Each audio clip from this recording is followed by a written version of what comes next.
जरूरी है, बाकी संवाद भी है। धन्यवाद।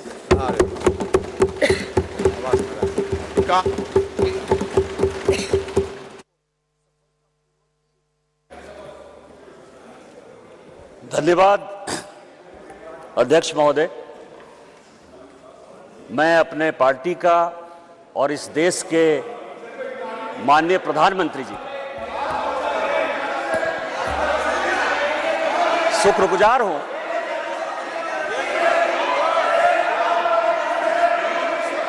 कि इस ऐतिहासिक बिल पर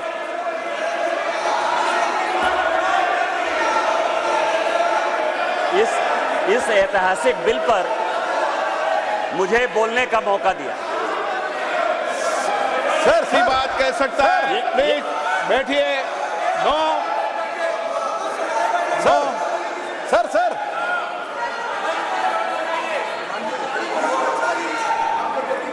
माननीय अध्यक्ष जी, मैं अधीर रंजन जी को इतना पूछना चाहता हूं, क्या महिलाओं की चिंता सिर्फ महिलाएं ही करेगी, पुरुष नहीं कर सकते हैं? किस प्रकार के समाज की आप रचना चाहते हैं भाई? महिलाओं की चिंता, महिलाओं का हित, महिलाओं से आगे बढ़कर भाइयों ने सोचना चाहिए। यही इस देश की परंपरा है। महिलाओं के बारे में सोचने का अधिकार सभी को है। तो हमारे साथी सांसद निशिकांत जी खड़े हुए हैं, इसमें उनको क्या आपत्ति है? उनको खड़ा होने नहीं मिला पहले, इसलिए थोड़ा जेलस हो रहे हैं शायद। निशिकांत जी। माननीय अध्यक्ष जी, कांग्रेस या उसके समर्थक दल किस तरह से लोकतंत्र का गला घोटते हैं, वो मैं उदाहरण हूं। मैं गांव में पैदा हुआ, मेरे माँ पिताजी आज भी गांव में रहते हैं। आज जब मैं पार्लियामेंट के लिए चल रहा था तो मेरी माँ आज एम्स देवघर में भर्ती है सर। उसने मुझे फोन किया कि बेटा यदि पार्टी तुमको मौका देती है तो आज इस बिल के बारे में जरूर बोलो। और इसीलिए कहा उसने कि जो महिला है सर, आज यदि सारे पुरुष यहां मौजूद हैं तो उसका कारण महिला है। यदि महिला नहीं होती तो पुरुष का कोई एग्जिस्टेंस नहीं होता। और आज चूंकि कांग्रेस की गलतफहमी है, गलती है सर, और ये जितने अपोजिशन के लोग हैं वो इतने वर्षों तक इस बिल को लेकर नहीं आए। हमारे माननीय प्रधानमंत्री जी ने ये नैतिक साहस दिखाया, हमारी पार्टी ने ये नैतिक साहस दिखाया। आज हम बिल लेकर आए हैं कि इनके पेट में दर्द हो रहा है सर। हम बरसों से सुनते रहे सर कि जननी जन्मभूमिश्च स्वर्गादपि गरीयसी यत्र नार्यस्तु पूज्यन्ते रमन्ते तत्र देवता। लेकिन क्या हुआ? इस देश में महिलाएं स्कूल एजुकेशन के लिए परेशान थी। जब तक माननीय अटल बिहारी वाजपेयी जी की सरकार नहीं आई, सर्व शिक्षा अभियान इस देश में नहीं आया, महिलाओं का जो है शिक्षा का लेवल नहीं बढ़ पाया सर। महिलाएं यदि बच्चियां स्कूल जाती थी तो उनको जो है खाना बनाकर जाना पड़ता था सर। और इसको जब हमारे प्रधानमंत्री जी ने देखा तो मिड डे मील स्कीम जब तक कि सरकारी स्कूलों में लागू नहीं हुआ तब तक महिलाओं की संख्या, बच्चियों की संख्या नहीं बढ़ी सर। और उसके बाद जो सबसे बड़ा प्रॉब्लम था, इस देश के प्रधानमंत्री ने जो सबसे बड़ी बात की कि उनको सम्मान दिया सर। सारे स्कूल में, स्मृति ईरानी जी उस वक्त एचआरडी मिनिस्टर थी, सारे स्कूलों में शौचालय बनाकर महिलाएं कैसे अच्छा से पढ़ेंगी, बच्चियां कैसे आगे बढ़ेंगी, उसी का ये उदाहरण है। और उससे आगे बढ़कर आज जो कल से लेकर परसों से लेकर माननीय प्रधानमंत्री जी लगातार बोल रहे हैं कि सही समय है, यही समय है। और इसी समय पर आज ये ऐतिहासिक सेशन बुलाकर माननीय प्रधानमंत्री जी ने महिलाओं को जो सम्मान देने का काम किया, उसके लिए हम भारतीय जनता पार्टी के कार्यकर्ता गौरवान्वित हैं। और हम उनका जो है आदर और नमन करते हैं कि उन्होंने महिलाओं को आरक्षण देने का फैसला किया। सर मैं पढ़ रहा था, काफी बातें कही, मैं केवल 2-3 चीजें बताना चाहता हूं, फिर अपने विषय पर आऊंगा सर। यह देश इस संविधान से चलता है और इसका आर्टिकल 82, मनीष तिवारी जी यहां बैठे हुए हैं, कल से लगातार वो संविधान संविधान संविधान की बात कर रहे हैं। अभी सोनिया जी ने भी बोलते हुए बातें कही कि अभी क्यों नहीं लागू कर दिया, कब से लागू कर देंगे। यह देश संविधान से चलता है। मैं आर्टिकल 243D और आर्टिकल 243T, जिसके लिए कि उन्होंने बड़ा अपने आप को गौरवान्वित महसूस किया कि हमने पंचायत में जो है महिला रिजर्वेशन लागू किया, बड़ा अच्छा किया। लेकिन यह आर्टिकल में 243D और 243T हमने तो नहीं दिया। आप दोनों को पढ़ लीजिए, 243D और T क्या पंचायत में किस तरह से रिजर्वेशन होगा और म्युनिसिपल कॉर्पोरेशन में किस तरह से रिजर्वेशन होगा। आपने उसके लिए कभी ओबीसी की बात तो नहीं की। यदि इस आर्टिकल में यदि आपने डाला होता ओबीसी की बात, तो आप जब करिए बहुत अच्छा। इतने वर्षों से आपको नहीं दिखाई दिया। उसी तरह से 1947 से लेकर 49 तक ये पूरा संविधान सभा चलता रहा। परसों से यही भाषण सुन रहे हैं सर। इस कॉन्स्टिट्यूएंट असेंबली से लेकर 1952 से लेकर आज तक चुनाव हुआ, कभी किसी ने राज्यसभा में रिजर्वेशन की बात नहीं की, विधान परिषद में बात नहीं की। आज राज्यसभा में शेड्यूल कास्ट और शेड्यूल ट्राइब को रिजर्वेशन नहीं है, विधान परिषद में शेड्यूल कास्ट शेड्यूल ट्राइब को रिजर्वेशन नहीं है। आप कौन सी नई बात केवल पॉलिटिकल एंगल के लिए ले आते हैं। आपने जब नहीं किया, जब तक आज तक जो है भारत के संविधान में यह कहा गया कि राज्यसभा में कोई रिजर्वेशन नहीं होगा, विधान परिषद में कोई रिजर्वेशन नहीं होगा। और जब माननीय प्रधानमंत्री जी और भारतीय जनता पार्टी इस बिल को लाती है तो आप कहते हैं राज्यसभा में रिजर्वेशन नहीं है, विधान परिषद में रिजर्वेशन नहीं है। आप पंचायत में कहिए कि कोई ओबीसी को रिजर्वेशन नहीं होगा, चाहे म्युनिसिपल कॉर्पोरेशन में कोई ओबीसी को रिजर्वेशन नहीं होगा। और आर्टिकल 82 है सर, जो एडजस्टमेंट ऑफ ईच सेंसस की बात कर रही है और सीट बढ़ाने की बात, सब पढ़ लीजिएगा इस आर्टिकल को। इसमें कहा गया है कि 2026 तक सभी चीजों को हमने फ्रीज कर दिया है। आप अनकॉन्स्टिट्यूशनल काम करना चाहते हैं, आप उसके ऊपर जो है कहते हैं कि 2024 से लागू कर दीजिए। तुरंत सुप्रीम कोर्ट में जाएगा और सुप्रीम कोर्ट में तुरंत वो स्टक डाउन हो जाएगा। क्या आप चाहते हैं कि महिलाओं को रिजर्वेशन नहीं दें? और जिस तरह से आप केवल राजनीति के माध्यम से इस महिला रिजर्वेशन को लॉलीपॉप बनाते रहे, घुमाते रहे, वही भारतीय जनता पार्टी करे। हमारे प्रधानमंत्री जी हैं जो कहते हैं कि जिसकी मैं शुरुआत करता हूं उसका अंत भी करता हूं। यदि ये महिला रिजर्वेशन यहां आया है तो महिलाओं को अधिकार मिलेगा, मिलकर रहेगा। दुनिया की कोई ताकत इसको नहीं रोक सकती है। लेकिन इनके यहां क्या दिक्कत है सर?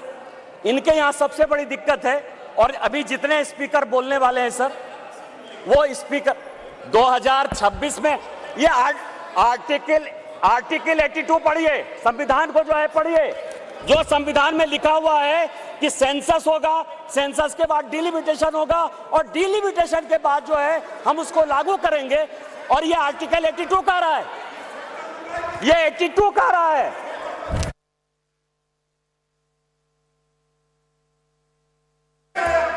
सर पूरे देश दुनिया में कोरोना के कारण लोग मरे, माननीय प्रधानमंत्री जी के कारण आज 140 करोड़ लोग बच गए।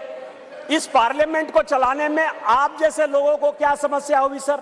लोकसभा, राज्यसभा, लॉबी, सभी जगह सांसद बैठकर कानून पास करते रहे। भाई मरता था तो भाई का लाश जलाने के लिए कोई नहीं जाता था, पिता मरते थे तो पिता का लाश जलाने के लिए बेटा नहीं जाता था। उस कोरोना से बचकर हम आए हैं 2 साल के बाद। आप कहते हो आपने क्यों नहीं कराया, आपने क्यों नहीं कराया? कितने लोग थे जो रोड पर घूम रहे थे, कितने लोग थे जो खाना खिला रहे थे, सारे जगह के ट्रेन बंद थे, सारे जगह की स्थितियां बंद थी। भागलपुर पूरा जो है भारत जो है किस तरह के विकट परिस्थिति में था सर। माननीय प्रधानमंत्री जी 140 करोड़ लोगों को बचा के लाए हैं। और सेंसस जो संवैधानिक चीज है उसको जब हम लागू करेंगे तो ये लागू होगा। आज आप कह रहे हो क्यों नहीं लागू किए?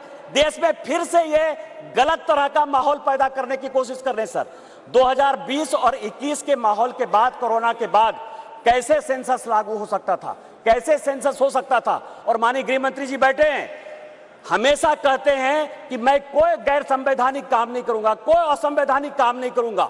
यदि सेंसस होना है तो उसका भी डेट घोषित होगा, सेंसस होगा, डिलिमिटेशन होगा और महिलाओं को रिजर्वेशन मिलेगा। यही तो इस बिल में है 334 से, जिसके बारे में कि माननीय कानून मंत्री जी कह रहे थे सर। लेकिन क्या समस्या है कि ये अपने जो 26 पार्टियों का एक जो घमंडिया गठबंधन बनाया है सर, इंडी अलायंस,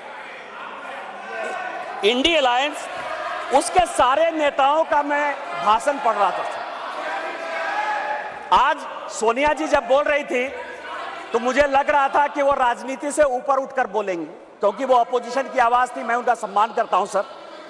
इस महिला रिजर्वेशन के लिए जिन महिलाओं ने पार्लियामेंट के अंदर और पार्लियामेंट के बाहर सबसे ज्यादा आवाज उठाई, वो बंगाल की गीता मुखर्जी थी और भारतीय जनता पार्टी की सुषमा स्वराज थी। ये दोनों यदि नहीं रहती तो आज ये दिन भी देखने को नहीं मिलता। 33% यदि रिजर्वेशन लोकसभा और विधानसभा में यदि लागू होने वाला है और माननीय प्रधानमंत्री जी लेकर आए हैं इन दो महिलाओं का, लेकिन सोनिया जी ने अपने पूरे भाषण में न गीता मुखर्जी का जिक्र किया न सुषमा स्वराज का जिक्र किया। यह किस तरह की राजनीति है? अपना क्रेडिट लेना चाहती हैं कि हमारा बिल है। यह बिल आपका नहीं है। आप जो बिल लेकर आए वो गलत बिल है, और यदि इसके लिए किसी ने आंदोलन किया तो वो गीता मुखर्जी है, वो सुषमा स्वराज है। आपने ये नहीं बोलकर इस महिला बिल में भी राजनीति करने की कोशिश की, और आज का पूरा क्रेडिट जो जीता वो सिकंदर, जो गोल मारता है, यहाँ बंगाल के लोग बैठे हुए हैं, जो गोल मारता है उसी के नाम से गोल मारा जाता है। माननीय प्रधानमंत्री जी गोल मारने को तैयार हैं। ये भारतीय जनता पार्टी का बिल है और ये माननीय प्रधानमंत्री जी का बिल है, आपको ये मानना पड़ेगा। दूसरा सवाल है कि इनके जो अपोजिशन के लोग हैं सर, जो 26 पार्टियों का इंडी गठबंधन बना है, इसमें आप समझिए इनकी भावना कैसे है, महिलाओं के बारे में ये कैसा सोचते हैं। ये सोचते हैं, अब नहीं रहे, इसी सदन के सदस्य थे, राज्यसभा के भी सदस्य थे, इनके पार्टी के बड़े नेता थे अपोजिशन के, वो कहते हैं कि परकटी महिलाएं आ जाएंगी। क्या महिलाओं के लिए इस तरह की बातें होनी चाहिए?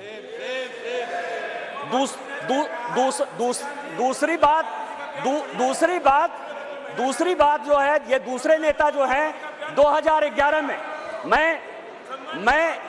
मैं अध्यक्ष जी आपको दो कहानी बताना चाहता हूं, और ये वर्षों से मेरे मन में था।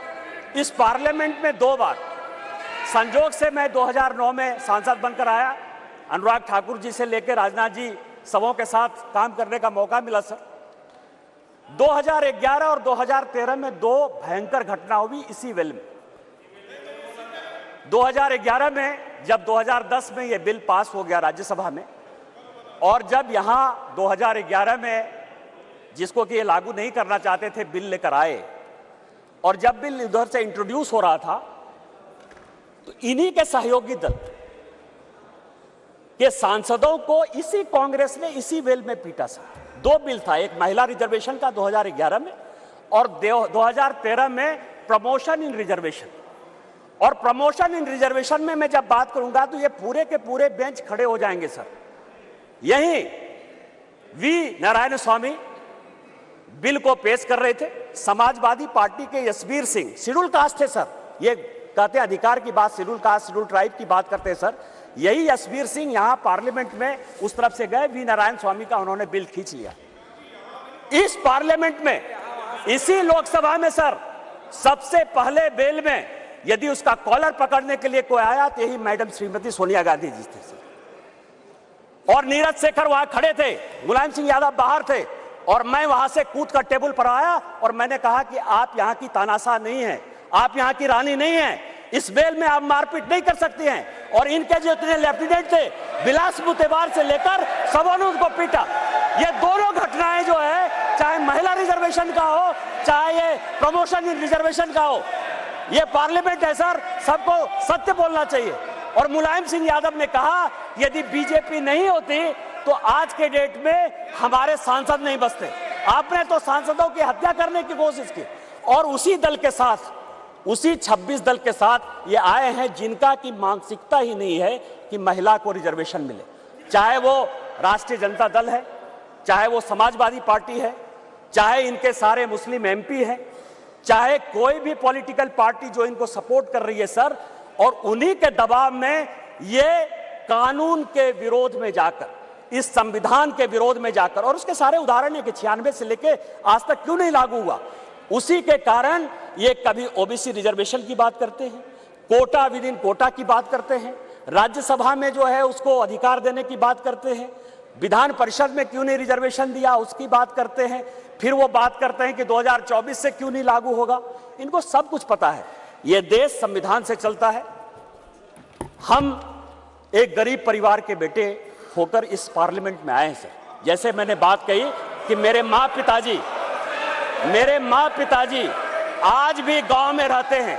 यदि बाबा साहब अंबेडकर का यह संविधान नहीं होता, भारतीय जनता पार्टी नहीं होती, उस दिन भी मैंने कहा कि आपने गांव नहीं देखा है, गरीबी नहीं देखा है, महिलाओं की स्थितियां नहीं देखी। आपने जो जो कानून पास किए वो महिलाओं के खिलाफ है। यदि 498 आपने पास किया जिसका आप क्रेडिट लेना चाहते हैं, तो उसमें से पुरुष से ज्यादा महिलाएं ही जेल में बंद हैं। डॉरी के केस में जिस तरह से आपने बनाया, आज यदि आपने कई एक कानून ऐसे पास किए हैं जिसमें लोग महिलाओं को नौकरी देने के लिए तैयार नहीं होते हैं। आपने महिलाओं को रोकने का प्रयास किया, महिलाओं को बढ़ाने का प्रयास नहीं किया। और हम जो बिल लेकर आए हैं, जो माननीय प्रधानमंत्री जी के नेतृत्व में ये इतिहास रचने जा रहा है, और ये जो ऐतिहासिक पल है, और स्पीकर साहब आपके जीवन का जो ऐतिहासिक पल है कि उस कुर्सी पर आप विराजमान हैं, जिस पल में ये इतिहास बन रहा है वो केवल और केवल माननीय मोदी जी की देन है, भारतीय जनता पार्टी की देन है। हम संविधान सम्मत काम करते हैं और मेरा सबों से आग्रह होगा कि दल पार्टी से ऊपर उठकर जो ये संविधान आर्टिकल 82, 243D और 243T जिन आधार पर यह संविधान चलता है, उसके आधार पर